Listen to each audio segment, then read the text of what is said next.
Centenares de periodistas llegaron a Bagdad en los meses de febrero y marzo, convencidos de que la guerra era inevitable. 12 años atrás, la ciudad había sufrido fuertes bombardeos, pero Estados Unidos y sus aliados habían preferido no llevar la guerra al corazón de Irak. Esta vez era diferente. Esta vez, 200.000 soldados estaban preparados en Kuwait, en el Mediterráneo y en el Golfo Pérsico para entrar en Irak y acabar con el régimen de Saddam Hussein. Yo llegué a Bagdad con una sensación terrible, porque todavía faltaban 2 meses para que empezara esa guerra y, sin embargo, todos los que allí llegábamos ya estábamos convencidos que esa guerra iba a empezar, pasara lo que pasara. Me llamó muchísimo la atención porque hasta 2 días antes del inicio de la guerra, la población iraquí seguía manteniendo su vitalidad. Yo creo que era como un reto, como un desafío a la amenaza de la guerra. En cada guerra, la primera medida de seguridad para los periodistas es la elección del lugar en el que van a vivir. La mayoría de ellos opta por el Hotel Al-Rashid. Pero de improviso, unos días antes de la guerra, la CNN lo abandona y su salida se convierte en una señal de peligro.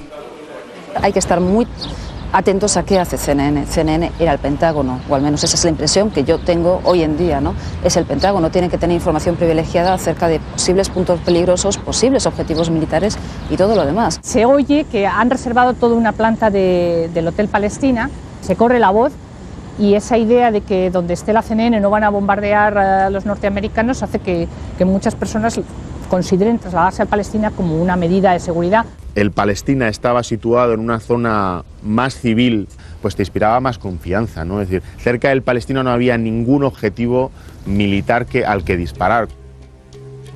En esta recreación en 3 dimensiones del centro de Bagdad, comprobamos la situación del Hotel Palestina. Para los periodistas es una ventaja que se encuentre en la zona oriental de Bagdad, a la derecha del Tigris. El río separa al hotel de la zona oficial, probable objetivo de los bombardeos norteamericanos. Al final, la inmensa mayoría de los periodistas se va al Palestina. La propia CNN lo difundió a bombo y platillo, con lo cual, evidentemente, los dos bandos, los iraquíes por supuesto, pero también los norteamericanos, desde el primer momento supieron que el centro de la prensa se había trasladado desde el Hotel Al-Rashid al Hotel Palestina. Los periodistas, en especial los de televisión, sufren un estricto control por las autoridades. Tienen que soportar la presencia de unos guías designados por el gobierno iraquí que vigilan cada uno de sus pasos. Tienen que asistir a actos propagandísticos con los que el régimen ofrece una imagen ficticia del apoyo del pueblo al gobierno. Es habitual que sufran amenazas de expulsión. Los funcionarios del régimen están acostumbrados a intimidar a la gente y su trato con los periodistas no es muy distinto.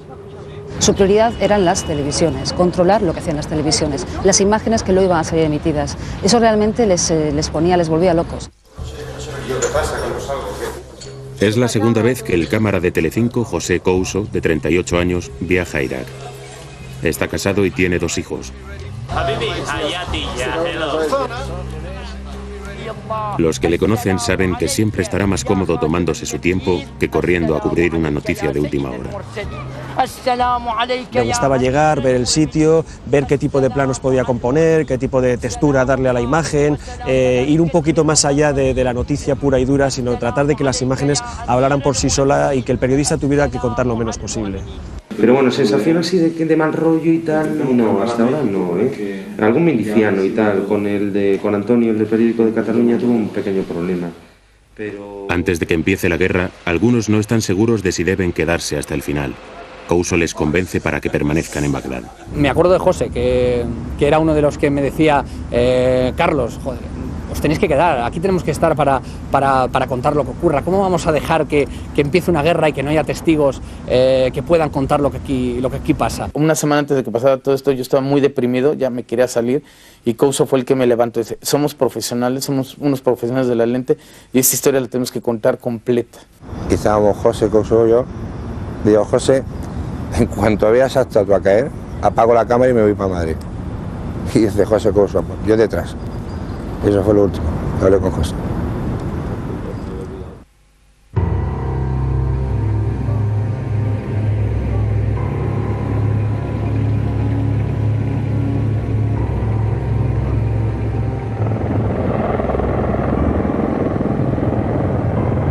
mediados de marzo, en algún lugar del norte de Kuwait, la tercera división de infantería del ejército de los Estados Unidos se prepara para invadir Irak. Dentro de esta división se encuentra el 64 Regimiento Blindado, cuyo jefe es el teniente coronel Philip de Camp. Será la punta de lanza de la invasión. Cuenta para ello con una máquina letal, el tanque Abrams. De Camp explica a un periodista norteamericano el valor de este blindado. Los tanques significan sorpresa, poder de fuego y movilidad. Los tanques hacen que el enemigo se cague de miedo. De su regimiento forma parte la Compañía A, dirigida por el capitán Philip Wolford. Esta compañía de tanques tiene un apodo. Los soldados de Wolford se hacen llamar los asesinos. Entre ellos se encuentra Som Gibson, el sargento que dirige el tanque que disparará contra el Hotel Palestina. La guerra es inminente. A mi mujer se lo dije, digo, en esta guerra no me gusta. Fíjate que muchas veces yo, oye, que te vas a una guerra, yo encantado, voy a una guerra, pero esta guerra no sé, me pasaba algo, tenía algo adentro que no me gustaba nada. Ves un montón de periodistas intentando entrar en un país y sabes que no todos vamos a salir, ¿no? Y te preguntas si esta vez vas a ser tú el que te quedes allí. ضخم تبدو آثاره وانفجار ثاني وانفجارات كبيرة وهائلة ربما هذا ما أشار له المسؤولون العسكريون. 21 de marzo. La guerra ya ha comenzado. Al menos han caído una treintena de misiles en los últimos 2 minutos.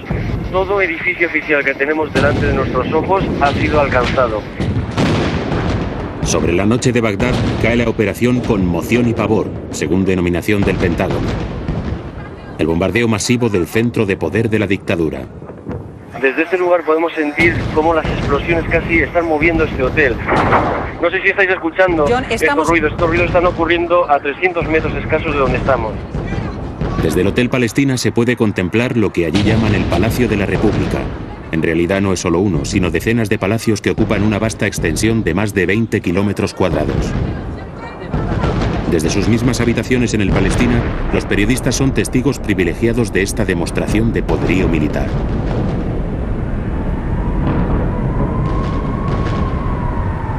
Como experiencia televisiva fue todo un descubrimiento poder contar en directo un bombardeo. Es un bombardeo muy intenso, muy espectacular, muy televisivo. Sorprendente, sí. Yo utilizo un término, me acuerdo, que era apocalíptico. Los bombardeos no cesaban, duraron para mí una eternidad. Yo por lo menos me sentí un poco utilizado, porque ellos tenían claro, los norteamericanos, que nosotros estábamos en el Hotel Palestina, ya lo sabían desde entonces, que estábamos allí y que todos íbamos a grabar aquellas imágenes y íbamos a transmitir al mundo esa sensación de poderío devastador y de que la guerra pues podía ser, como al final fue, muy corta.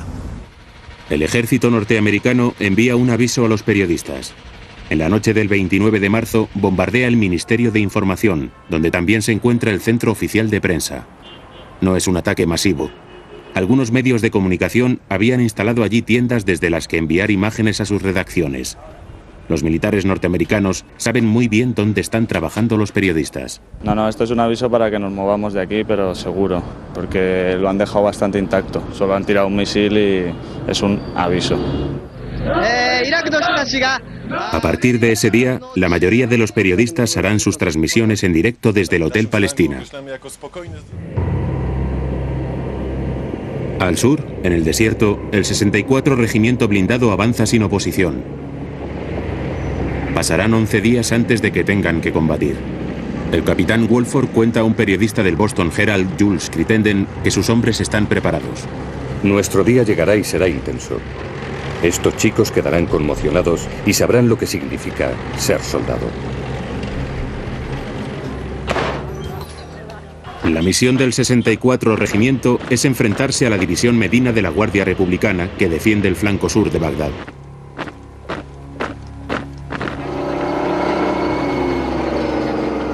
Pero cuando los tanques llegan al sur de la capital, la división Medina ya es historia. Los bombardeos y las deserciones han acabado con ella. Entre el 4 y el 6 de abril solo se dedican a perseguir un ejército fantasma. Se limitan a destruir los tanques y las piezas de artillería que los iraquíes han abandonado en su huida. Solo en el aeropuerto se producen verdaderos combates. Centenares de iraquíes y voluntarios árabes perecen en los bombardeos. Los norteamericanos acaban entrando en una ciudad que ya no abandonarán. A partir de ese momento, cuando se confirma que el aeropuerto está en manos de los norteamericanos, todos empezamos a pensar que la caída de Bagdad va a ser inminente. Y que una vez que había caído el aeropuerto, pues la toma de la ciudad fue realmente un paseo. No hubo caída de Bagdad, porque no hubo batalla de Bagdad, igual que nunca hubo batalla de Kabul. Yo creo que para las tropas norteamericanas esa parte final fue un paseo. Un paseo que entre los días 6 y 8 de abril llevará al ejército norteamericano hasta el mismísimo corazón de Bagdad. Fue curioso porque llevamos mucho tiempo diciendo cualquier día nos vamos a despertar y vamos a tener a los americanos tocando en la recepción. Cogí los prismáticos y al comprobar que eran 2 blindados norteamericanos, pues enseguida salí corriendo y le dije enseguida a Couso, le desperté que todavía seguía dormido, y le digo, levanta, levanta, que ya están aquí, que los tenemos, que están delante. La verdad fue todo un impacto, ¿no? Desde uno de los balcones del Hotel Palestina, José Couso toma estas imágenes en la mañana del 7 de abril. En tan solo unas horas, los tanques norteamericanos se han presentado en el río Tigris y rodean por completo la zona del Palacio de la República. Soldados iraquíes, guardia republicana, saliendo corriendo del Palacio Presidencial de Saddam, tirándose al río Tigris y comenzando a nadar. O sea, a ver si escapamos, de algún lado tenemos que escapar. Muchos de ellos luego volvieron cuando se dieron cuenta de que nadie les perseguía. Era pánico, realmente ahí era desconcierto y era caos, ¿no? Los soldados iraquíes se han dado por vencidos. Han tirado sus armas y se acercan al río para huir. Han saltado el río para rodear una valla y continuar por la orilla. Ni siquiera corren, a pesar de que los tanques están a menos de 100 metros. Son los restos de un ejército derrotado. Uno de ellos se ha quitado el uniforme azul y camina en calzoncillos junto a sus compañeros. No es una imagen aislada. A menos de 2 kilómetros, en la oficina de Al Jazeera, está ocurriendo lo mismo. Uno de los oficiales se fue desnudo y descalzo, y el calzoncillo rojo, me acuerdo, fue corriendo hacia la otra puente. O sea que dándole la espalda al frente, ¿no? Fíjense cómo un grupo de soldados han salido de los tanques. No tienen inconveniente en dar la espalda al río y a los 2 hoteles. No pierdan de vista a los tanques. Ambos han colocado sus cañones apuntando a los hoteles. Examinan cuidadosamente sus balcones para cerciorarse de que nadie atacará a los soldados. O mucha gente, sobre todo las cámaras y los fotógrafos, trabajaban desde el hotel porque era el único modo de captar imágenes. Quiero decir, desde el día en que están en el complejo presidencial, tienen que tener identificados a muchos cámaras y a muchos fotógrafos en el Palestina, sin ninguna duda. Habíamos estado saludando a los americanos. Les podías ver claramente al otro lado del río. Y nosotros les saludábamos desde el balcón. Estos tanques de la Tercera División de Infantería tuvieron que informar a sus superiores y a la inteligencia militar sobre el cercano Hotel Palestina. Y es difícil de creer que esa información no llegara a los soldados de la compañía de Wolford, los mismos que un día después atacarán el Hotel Palestina.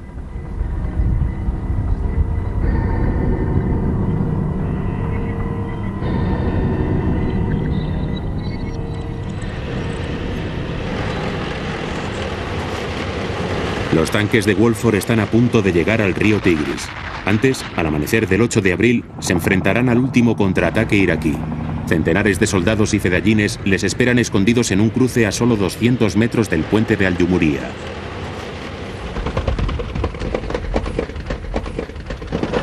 Los soldados atacan el Ministerio de Planificación en el que se han hecho fuertes los iraquíes, pero los 14 tanques de Wolford no son suficientes. El combate fue tan intenso que Wolford tuvo que retirar a sus hombres del cruce, porque no podían hacer frente a esas fuerzas en ese momento. Ahí fue donde pidió apoyo aéreo para que atacaran a las fuerzas iraquíes.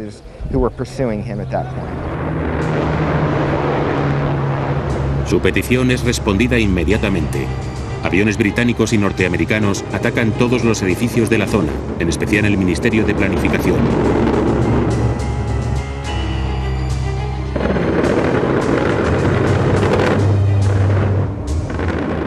Dos horas después, hacia las 6 de la mañana, los tanques podrán avanzar hasta el puente.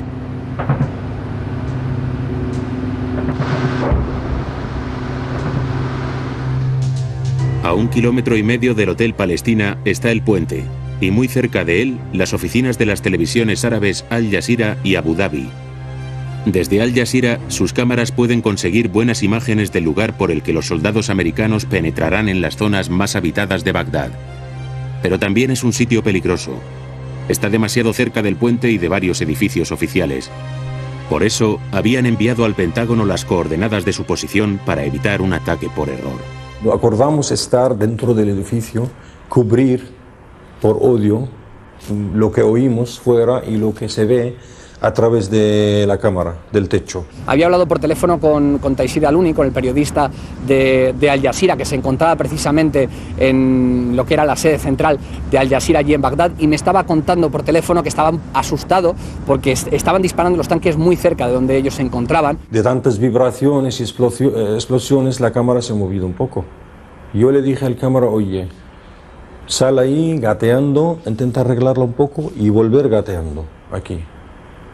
Entonces el reportero subió con él, Park, y el cámara me dice que ha visto el misil saliendo del avión hacia nosotros. Saltaron para la puerta del techo y no la alcanzaron. El cámara resulta herido, pero se salva gracias a que sigue el consejo de Aluni y no se pone de pie. El reportero Tariq Ayub cae muerto, a pesar de que lleva puesto un chaleco antibalas. Recibe un impacto de metralla que le entra por debajo del hombro. Entonces grité que todo el mundo fuera. Y nada más gritar vino el segundo misil. Los tanques americanos situados sobre el puente envían otro mensaje muy claro a los periodistas de Abu Dhabi Televisión. Uno de los tanques dispara con su ametralladora sobre la cámara hasta que resulta alcanzada y cae al suelo.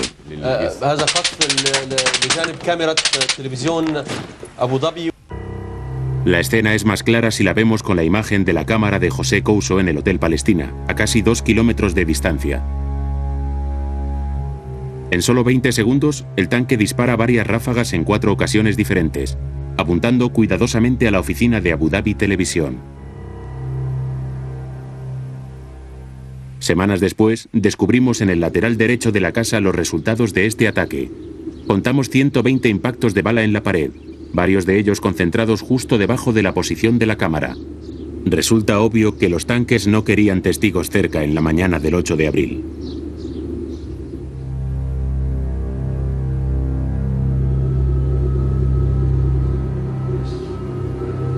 Semanas después del ataque al Hotel Palestina, la habitación 1403 aún está como quedó el 8 de abril.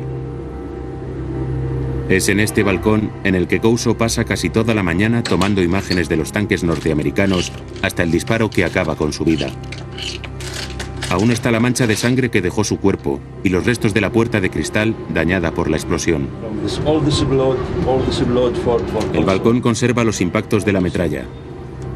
Visitamos la habitación acompañados por Safa, el conductor iraquí del equipo de informativos Telecinco durante la guerra. Aquí nadie disparaba. Nadie puso un arma en el hotel, ni aquí ni en la azotea. Sus habitaciones tienen 2 balcones desde los que observar la ciudad. Safa y John Sistiaga ayudan a Couso con unos prismáticos para proponer lugares a los que dirigir la cámara.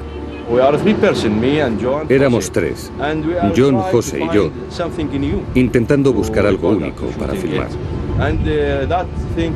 Nos movíamos de un balcón a otro para encontrar algo con lo que contar una historia. Couso estuvo toda la mañana en la habitación norte grabando a esos tanques. Él se pasó toda la mañana porque tenía la intuición de que los puentes podían estar minados y podían saltar por los aires en el momento en que los tanques los intentaran atravesar, así que estaba empeñado en conseguir sacar esa imagen. Habíamos visto a los tanques en el puente, ¿no? Y claro, ver a los tanques en el puente significaba que ya el asalto era inminente. Veíamos los tanques muy próximos, nos planteábamos qué significaba eso, cuándo iban a cruzar, si iban a cruzar ese mismo día, si iban a tardar, si los iraquíes iban a volar los puentes. Y sobre la hora y pico fue cuando el segundo tanque gira hacia el hotel y yo dejo la cámara grabando, me meto dentro y digo a Carlos Hernández, digo, Carlos, estos cabrones nos están apuntando. Digo, y no me gusta nada. Pero, bueno, incluso yo contesté pues con una broma, diciendo, estate tranquilo, que no va a pasar nada, ¿cómo nos van a atacar los tanques norteamericanos? Aquello estaba tranquilísimo, incluso varios cámaras que estaban grabando dejaron de grabar. Incluso yo mismo abandoné el balcón porque vi que llevábamos ya casi media hora sin un solo disparo y parecía que la batalla más o menos estaba interrumpida. El primer tanque gira a la izquierda y dispara contra un edificio en el otro lado. Y a la cuarta vez es cuando gira otra vez al hotel. En cierto momento dije, ya no tiene caso estar grabando este tanque, ya lo tengo grabado. Corté y me metí a la otra habitación. Y yo creo que pasaría 1 minuto, 2 minutos cuando escuché la explosión. Y en ese momento, no sé por qué, la verdad es que le he dado nuestra vuelta y corté la cámara y me metí hacia adentro. Es cuando recibí el impacto del tanque. Vi la metralla ardiendo pasar, pues nada, unos centímetros de mi cara. El proyectil estalla antes de impactar en la fachada y lanza una lluvia de metralla sobre los pisos más altos. ¡Me cago en su puta madre! En la habitación de Reuters se viven momentos terribles. Junto al balcón, el cámara Taras Protsiuk se derrumba con el vientre destrozado.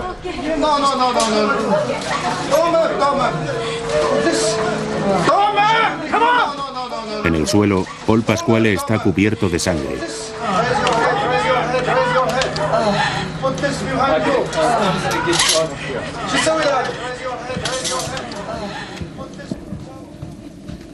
Desde entonces, las cicatrices le recuerdan cada mañana que es un superviviente. Fue soldado en Irlanda del Norte y sabe lo que es una guerra.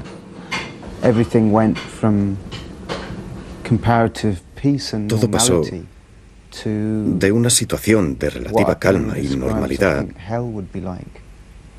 a algo parecido a un infierno. Así que salí corriendo hacia el otro lado para ver si había sido al otro lado y a ver si Couso estaba bien. Digo, no han dado.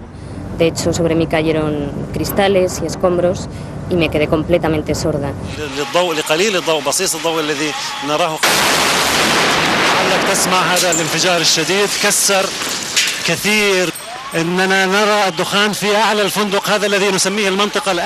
One moment we were laughing and talking, and the next minute estábamos charlando y riendo, y un momento después yo estaba caído de espaldas, con Taras encima de mí, cubierto de sangre. Ya en el pasillo, corriendo, ya intuí algo porque escuché a nuestro traductor llamarme desesperadamente, de una manera desgarradora. John, John, John. Y yo fui corriendo por el pasillo hasta llegar a esa habitación. Yo me quedé atontado porque todos los golpes me los llevé en el oído. Yo además dije a José, a Carlos dijo, han reventado el oído, porque el impacto fue tremendo. Mi primera reacción fue intentar mover a Taras, porque pesaba bastante. Intenté moverle, pero tenía heridos los 2 brazos. No podía moverle con mis brazos ni mis manos. Yo me salía a mi habitación por mi cámara y mi cámara se estaba quemando. Estaba en llamas mi cámara, ya no siquiera pude agarrarla. Vi mi habitación, mi balcón destrozado.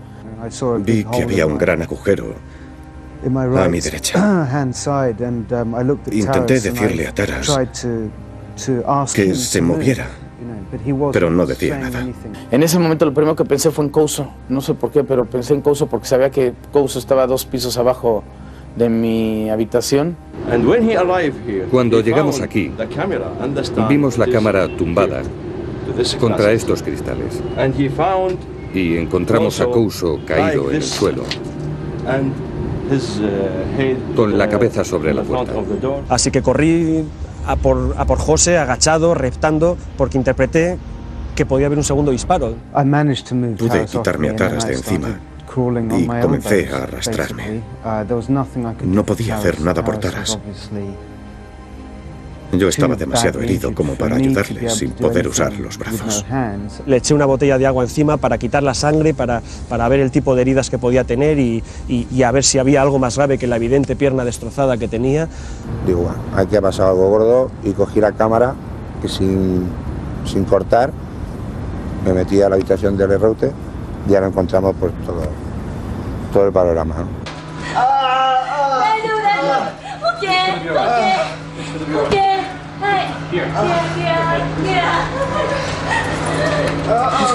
Come on, guys. Come on, guys. Come on, guys. Come here. Come on, guys. Come on. Come on, guys.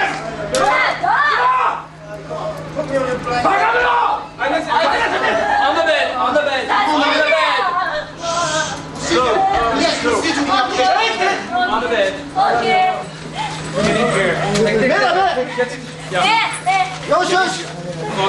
Okay. Get in here. You're gonna be right.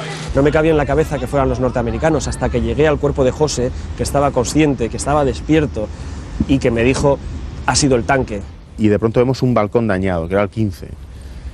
Y claro, pero claro, yo no sabía que era el 15. Bueno, me pongo a contar, 1, 2, 3, 4, tal. 15. Han dado al de Reuters. Y lo primero que pienso es, mierda, Couso está debajo. Ha sido el tanque porque José vio cómo le disparaba. Él estaba mirando al tanque cuando recibió el impacto. O sea, él fue consciente de quién lo mataba, ¿no?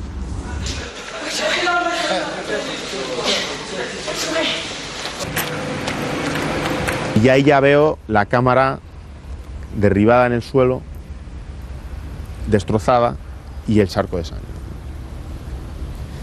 Y ahí ya fue, o sea, yo ese momento lo tengo grabado, ¿no? Y me acuerdo que empecé a decir, Dios mío, ¿no? Water. Venga, tú estás respirando bien. Chato. Ok.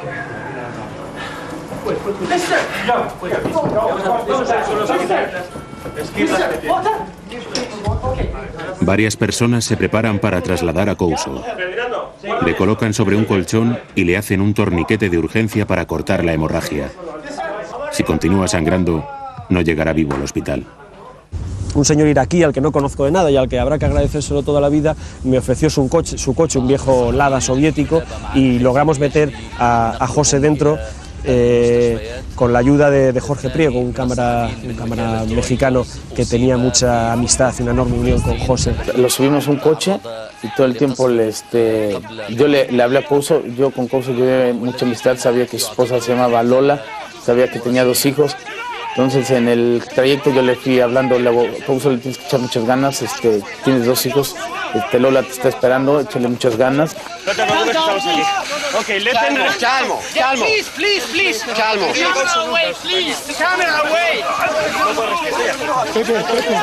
Le dije que esto tenía que ser como las películas, que no se podía dormir ni quedarse traspuesto, y que tenía que estar hablando en todo momento para llegar al hospital con fuerza y con ganas, y él asumió, venga, pues como las películas. En cierto momento él me dijo, oye, traigo la pierna deshecha, ¿verdad? Y le digo, no, ahorita llegando te la vamos a coser. Y a mí me impresionó mucho en esos momentos que Couso nunca se quejó. Entonces decía, ¿por qué nos ha disparado el tanque?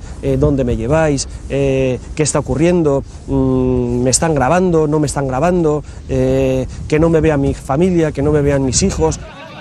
Decidimos ir al Hospital San Rafael, que es el hospital al que íbamos todos los periodistas cada vez que nos poníamos enfermos. Había uno con un cólico nefrítico o con una herida, porque era un hospital cristiano, un hospital con monjas, muy limpio. Recuerdo que el español tenía heridas graves en la pierna, en la mandíbula y en el pecho. En este hospital no tenemos unidad de cuidados intensivos, así que le dimos los primeros auxilios y le enviamos en un coche al hospital Al-Nafis.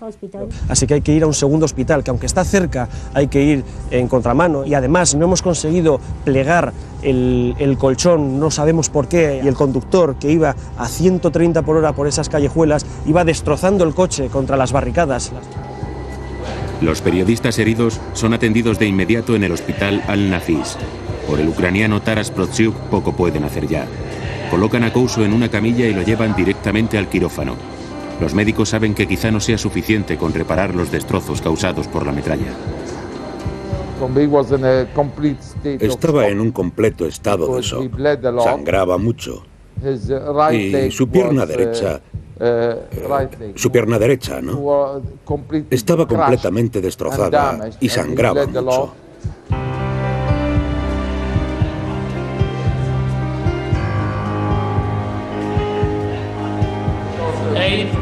En el libro de registro del hospital quedarán reflejados los pasos que dio el doctor Faisal. The name is José. Palestine Hotel. Tiene que trabajar deprisa. Durante 2 horas procede a amputar la pierna derecha. a reconstruir la barbilla y a curar las heridas menos graves del pecho y de la mano. Si lograba superar esas 24 horas seguramente sobreviviría, pero había enormes posibilidades de que pudiera entrar en shock en cualquier momento, ¿no? Y yo recuerdo como John, con todo el ánimo del mundo, le decía, venga, aguanta, campeón, porque te vamos a sacar de aquí, y todo lo demás. Y yo pues repetía lo mismo, venga, aguanta, José, aguanta, aguanta, que de esta salimos, ¿no? Y todos repetíamos un poco lo mismo. Y de pronto me acuerdo, y esa imagen está ahí grabada a fuego, como para respirar José empieza a tener problemas, ¿no? Y lo vemos porque empieza a levantar mucho el pecho, ¿no? O sea, para tomar aire necesitaba levantar mucho el pecho. Y sobre todo tengo clavado el sonido de la máquina, ¿no? El sonido que marcaba su ritmo cardíaco, que poco a poco se iba apagando. Yo me acuerdo que Jorge Pliego y yo nos pusimos a rezar en el suelo del pasillo. John vino y nos dijo, dice, tíos, o sea, yo esto no creo, pero si funciona, adelante. Iba ralentizándose, iba menos, y eso nos indicaba que por mucho que los médicos siguieran, su corazón se estaba apagando y su vida se estaba apagando. Por su estado de shock, no se recuperó por completo de la anestesia. No se recuperó. Pobre chico. Sentimos mucho perderlo. Y salió el médico, el doctor Faisal. Fue impresionante porque él también tenía lágrimas en los ojos. De vernos a nosotros tan compungidos por nuestro amigo, tenía lágrimas en los ojos y nos comunicó, pues, nos dijo, hemos hecho todo lo posible, pero se nos ha ido. Nos dijeron que ya había fallecido. Yo entré con Couso, me entré a despedirme, le dije que se fuera tranquilo, que había luchado, que era un valiente, que había muerto haciendo lo que quería. Y a mí me impresionó mucho verlo tan tranquilo. Eso, yo me sentí muy bien de verlo tan tranquilo, tan tranquilo.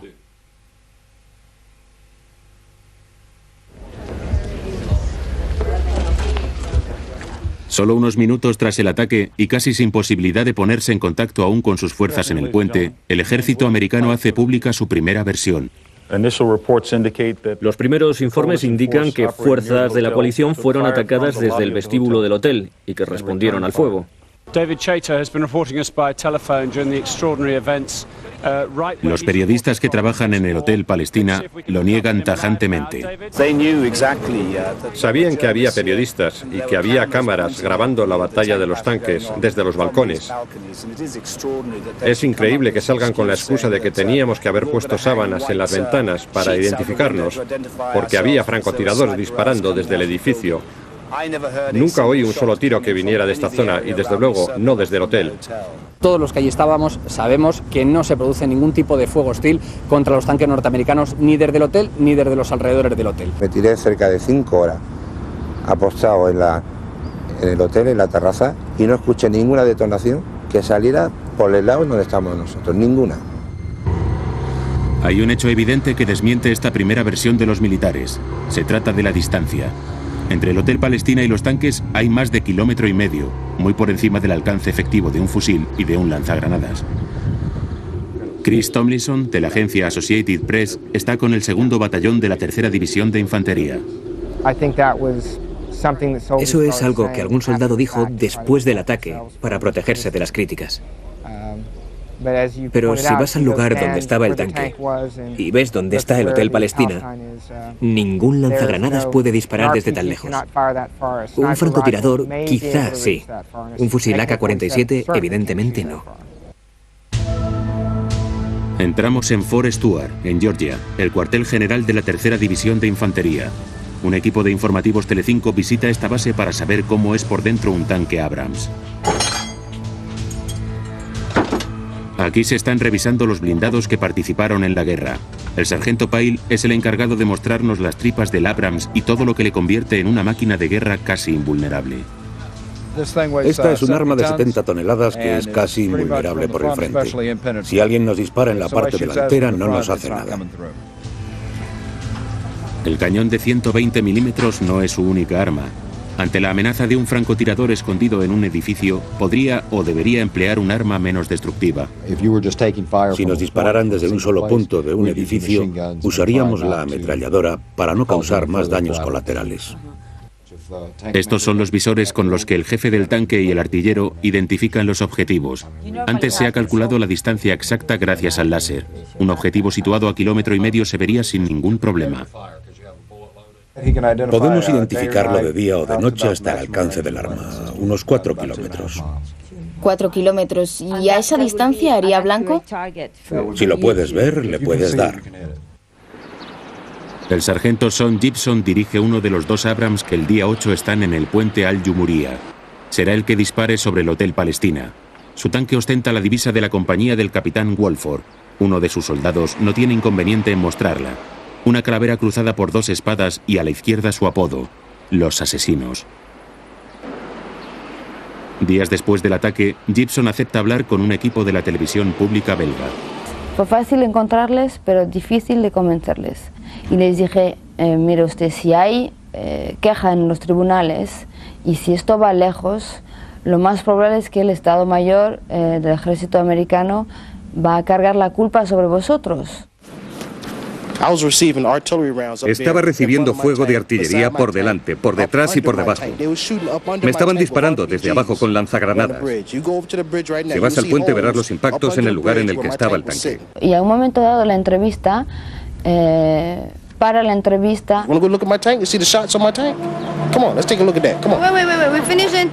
Y dice, ven conmigo, te voy a enseñar mi tanque, cómo me han atacado. Y entonces me hace la visita guiada del tanque y todos los agujeros que han causado, pues todo tipo de artillería. Esta secuencia de la entrevista que estaba casi enfadado, ¿no? de tener que explicarme qué es lo que era una batalla. Semanas después, en el puente, aún encontramos rastros de la batalla, aunque no tantos como afirma Gibson. Los hierros de la baranda doblados por un disparo, el impacto de los lanzacohetes en el lateral del puente. Otros rastros delatan que los tanques respondían al fuego con decisión, tanta como para agujerear esta farola cuando dispararon al Ministerio de Telecomunicaciones. El día 8, los cámaras del Hotel Palestina captan el momento de un impacto contra un tanque colocado detrás del puente. Pero sobre todo ven a los blindados responder con todo su poder, una y otra vez, y siempre en línea recta a este edificio, el Ministerio de la Juventud. Allí se han atrincherado los fedayines. Desde un edificio cercano, un viejo conserje pronto les ve huir. El ministerio quedó vacío, pero antes hubo mucha resistencia.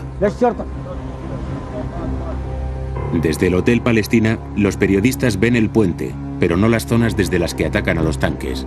Los norteamericanos disparan constantemente al otro lado del río. Les atacan desde la zona que está a la izquierda del puente y desde el Ministerio de la Juventud, que está a 1,5 kilómetros del hotel.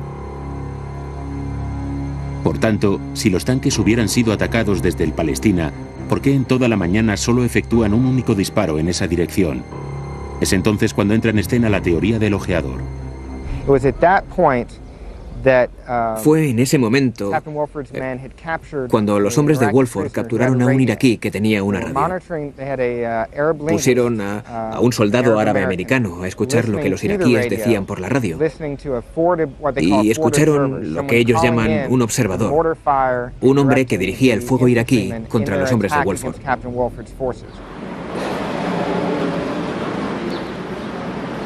Y entonces reviso planta por planta y no veo a nadie hasta que llego a los pisos altos y veo a un hombre con lo que parecen ser unos grandes prismáticos y le veo señalando. Todos los periodistas en las guerras llevan prismáticos para este tipo de cosas, para descubrir un tanque a 2 kilómetros de distancia y poder decirle al cámara que tiene un pequeño visor por el que ve en blanco y negro que allá a lo lejos hay un tanque. Era absurdo que pensaran que precisamente desde ese hotel era desde donde se iban a dar las coordenadas de la posición de los tanques. Y es que se les veía desde prácticamente media ciudad. ¿Vio Gibson a un periodista con prismáticos y pensó que era un observador enemigo? Podría ser una excusa, pero de hecho el sargento llega a decir, sorprendentemente, que no había periodistas en los balcones. ¿No vio que había cámaras? No había cámaras. Yo vi prismáticos. Pero había cámaras en los balcones. ¿Cámaras como esta? En absoluto. Había una persona con las manos así. Vi 2 lentes en las manos de alguien. Me parecieron prismáticos. El obús impacta la habitación 1503, esa habitación es de la agencia Reuters, y todas las habitaciones que están por encima, por debajo, a la derecha y a la izquierda son habitaciones de compañeros, de periodistas, además conocidos directamente por nosotros. El periodista Jules Crittenden, del Boston Herald, que viaja empotrado con esa compañía de tanques, asegura que los combates duraron 6 horas, desde las 4 a las 10 de la mañana. Es decir, terminaron casi 2 horas antes del ataque al Hotel Palestina. La última cinta que graba José Couso dura 24 minutos y comienza con esta imagen. En los primeros 9 minutos, su cámara registra 18 disparos de los tanques. Y finalmente, en los últimos 15 minutos, solo hay un disparo de los tanques. Solo uno. Cuando yo estaba sentado con Taras, estaba todo tranquilo. No se respiraba tensión. Probablemente había menos tensión que en los días anteriores, cuando se sucedían los bombardeos. Pues era un momento en el que estábamos relativamente tranquilos. Ya habíamos grabado todo lo que teníamos que grabar, los tanques estaban parados sin avanzar, no había combates, no se escuchaban disparos desde hacía bastante tiempo. Gibson gira su cañón y pide permiso al capitán Wolford para disparar, pero duda. Aún así, tuve mis dudas. ¿Me escuchas? Dudé. Me tomé mi tiempo, llamé a mi jefe para asegurarme de lo que había visto, para que otro par de ojos lo confirmara. La decisión no se toma en caliente. Pasan 10 minutos hasta que Gibson recibe la orden de abrir fuego.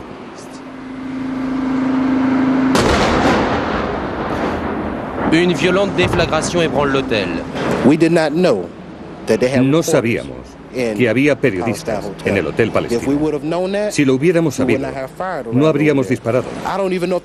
No sé qué información se dio al ejército americano. Eso ya no lo sé. Si se dio, no llegó a mi nivel. Lo que el coronel Perkins y el teniente coronel de Camp me dijeron luego es que antes de su llegada a Bagdad no tenían ninguna información sobre el Hotel Palestina o sobre la localización de los periodistas occidentales. Cuando Colin Powell llega a Madrid el 2 de mayo, confirma lo que todo el mundo da por hecho. Los militares que dirigen la guerra saben que los periodistas están en el Palestina. Conocíamos el hotel, sabíamos que era el hotel en el que estaban los periodistas y por esa razón no fue atacado durante ninguna fase de la campaña aérea. Los generales que siguen los combates desde su cuartel general en Qatar no tardan en ver por televisión las imágenes del ataque y empiezan a llamar a Bagdad. Esas imágenes aparecieron por televisión y sus jefes, los generales de 2 o 3 estrellas, lo vieron y les preguntaron: ¿qué están haciendo disparando al Hotel Palestina? Tomlinson escucha las conversaciones por radio de los militares. El teniente coronel de Camp recibe de sus superiores la noticia del ataque y grita por la radio: ¿quién ha disparado al Hotel Palestina? Tomlinson escucha cómo de Camp eleva el tono cuando pregunta a Wolford: ¿has disparado al jodido Hotel Palestina? La forma en que hizo la pregunta puede ser engañosa. Cuando pregunta a Wolford: ¿has disparado al Hotel Palestina?, él da por hecho que Wolford sabe algo que en realidad no sabe. Me gustaría que no hubiera ocurrido, pero ocurrió. Y rezo por ello. Pido que Dios me perdone y mis más sinceras disculpas y condolencias a las familias. No fue intencional. Esa fue la sensación en toda la cadena de mando, desde Perkins hasta de Camp, Wolford y Gibson, de que habían hecho algo muy mal. Puedo decirte que el capitán Wolford estaba visiblemente contrariado cuando le vi 2 horas más tarde. El sargento Gibson estaba también contrariado. De Camp estaba obviamente furioso y contrariado. Los periodistas españoles no son tan comprensivos como Tomlinson con el comportamiento de los militares. Los 3 ataques contra periodistas del día 8 les hacen pensar que los norteamericanos no querían testigos. ¿Cuál es mi opinión? Mi opinión es que hubo una deliberada intención de disparar contra el hotel de los periodistas. Tenían que tenernos localizadísimos y que no había confusión, es que no había confusión, no podía haber confusión. Primero se acaba con la sede de Al Jazeera Televisión. Media hora después se dispara a la sede de la televisión de Abu Dhabi y media hora después ese mismo tanque, ¿por qué no?, dispara al hotel donde está alojada el resto de la prensa internacional.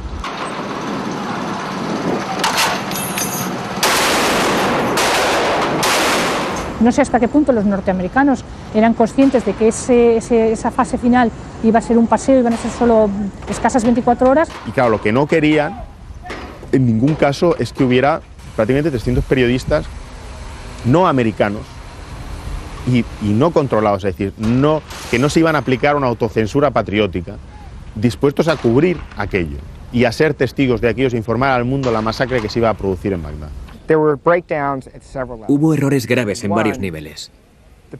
El Pentágono no informó a la cadena de mando sobre el Hotel Palestina, su localización, y habían dicho a los periodistas que lo habían hecho. Y ese es probablemente el mayor error cometido. ¿Fue un coronel el que no informó a un comandante? ¿Fue un comandante el que no informó a un oficial o un oficial el que no informó a un sargento, al tipo que apretó el gatillo? No hay respuestas. En España, los periodistas muestran su indignación al gobierno y denuncian que se ha cometido un crimen de guerra. En el Congreso se colocan ante el escaño de Aznar para mostrar la fotografía de Couso.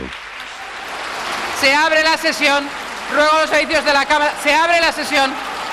El gobierno español califica de desgracia, error o tragedia el ataque al hotel, pero nunca se atreve a criticar al ejército de Estados Unidos. Hemos tenido algunas conversaciones con las autoridades de los Estados Unidos, que vamos a seguir teniendo conversaciones con las autoridades de los Estados Unidos y que, en fin, que tampoco nos parece lo más oportuno pues organizar un debate público que no es muy propio de las relaciones diplomáticas. Yo he dicho y repito que el gobierno de España no había condenado ni en estos momentos tiene ninguna razón para condenar al gobierno de los Estados Unidos. El gobierno da por buenas todas las explicaciones que va recibiendo desde Washington. El mismo Bush se ve obligado a hablar del tema cuando Aznar visita la Casa Blanca. Eso sí, sin esconder su malestar por la pregunta de una periodista de Telecinco y con tan solo 15 palabras. Presidente Bush, ¿ha ofrecido usted su pésame a los familiares de los dos periodistas españoles que han muerto en la guerra de Irak? Yo quería preguntarle si considera que fue un error disparar contra el Hotel Palestine, que el ejército estadounidense disparara contra el Hotel Palestine en el que murió José Couso, y si piensa así, ¿cree que debería pedir disculpas al gobierno español y a la familia de José Couso? Me parece que la guerra conforma un lugar peligroso. Nadie mataría a un periodista intencionalmente. El gobierno de los Estados Unidos ha dicho que ha sido un error y nosotros creemos al gobierno de los Estados Unidos porque estoy absolutamente convencido que nadie intencionadamente puede disparar hacia un lugar donde quiera o pueda haber víctimas, en este caso periodistas, nada más. Pero no es cierto, como dice Aznar, que el gobierno norteamericano haya dicho que el ataque fue un error. Y para que no le quepa ninguna duda, 4 meses después del ataque, el Pentágono hace público el resultado de su investigación. En solo página y media se defiende el comportamiento de los soldados. Se dice que el supuesto ojeador no solo vigilaba a las tropas, sino que también les disparaba. Si hubiera habido algún francotirador iraquí, a buen seguro que primero le hubiéramos intentado convencer de que se buscara otro sitio para disparar. Y si eso era imposible, nosotros hubiéramos sido los que nos hubiéramos ido de ese lugar, porque ese lugar iba a ser pasto de los cañones o de los tanques norteamericanos. No somos tan estúpidos. El informe llega al extremo de afirmar que la actividad que se estaba produciendo en los balcones del hotel era similar a la de un combatiente enemigo, en los mismos balcones en los que solo había periodistas. Va a ser muy difícil trabajar. Si este precedente se crea, si a partir de ahora los ejércitos pueden tomar a los medios de comunicación como un bando en conflicto más, para evitar que destapen ciertas historias, que cuenten matanzas que no les convienen, etcétera, etcétera, desde luego el periodismo va a cambiar. No se va a poder estar allí siempre que se quiera, ¿no? El caso no está cerrado. No lo está porque ningún periodista vio o escuchó a los iraquíes disparar desde el hotel. No está cerrado porque el hotel estaba demasiado lejos como para disparar sobre el puente con fusiles o lanzagranadas. No está cerrado porque en toda esa mañana los tanques respondieron a ataques procedentes de zonas muy alejadas del hotel. Y finalmente, no está cerrado porque, como dijo Colin Powell en Madrid, los militares sabían que el Palestina estaba lleno de periodistas.